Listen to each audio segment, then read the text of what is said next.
Hello അസ്സലാമു അലൈക്കും. റമദാൻ ഇത്രയായിട്ടും ഇഫ്താർ special videos ഒന്നും ഞാൻ ഇട്ടിട്ടുണ്ടായിരുന്നില്ല.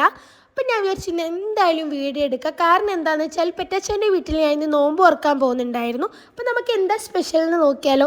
നല്ല ഇറച്ചിയടി ഉണ്ടായിരുന്നു, ഉന്നക്കായ ഉണ്ടായിരുന്നു, നല്ല കുഞ്ഞ് കല്ലുമ്മക്കായ ഉണ്ടായിരുന്നു, പിന്നെ ചിക്കൻ പക്കോട ഉണ്ടായിരുന്നു, കായ്ക്കുംസി ഉണ്ടായിരുന്നു. ബാങ്ക് കൊടുത്ത് ഒരു ഗ്ലാസ് ബത്തക്ക ജ്യൂസ് കുടിച്ചു, ഒരു കഷ്ണം വാട്ടർമെലോൺ എടുത്ത് കഴിച്ചു, പിന്നെ ഞാൻ ഇറച്ചിയട കഴിച്ചു, ചൂട് കല്ലുമ്മക്കായ കഴിച്ചു, ഉന്നക്കായ കഴിച്ചു, പിന്നെ ഞാനൊരു ചിക്കൻ പക്കോട എടുത്ത് കഴിച്ചു, പിന്നെ നല്ല ഫ്രൂട്ട്സൊക്കെ കട്ട് ചെയ്തിട്ടിട്ട് നല്ല കസ്റ്റേർഡ് വാട്ടർ കുടിച്ചു. അത് കഴിഞ്ഞ് ഞാൻ വീണ്ടും ഒരു ഇറച്ചിയട എടുത്ത് കഴിച്ചു, കായ്ക്കുംസി എടുത്ത് കഴിച്ചു.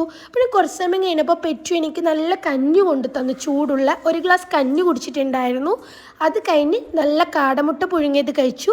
ഇന്നത്തെ സ്പെഷ്യൽ കാട ഫ്രൈ ബിരിയാണി ആട്ടോ, നല്ല ടേസ്റ്റ് ഉണ്ടായിരുന്നു, അത് കഴിച്ചു. പിന്നെ വീട്ടിലെത്തി കുറച്ചധികം തന്നെ ചോക്ലേറ്റ് കഴിച്ചു. അപ്പോൾ അത്രയേ ഉള്ളൂ. Bye bye, see U.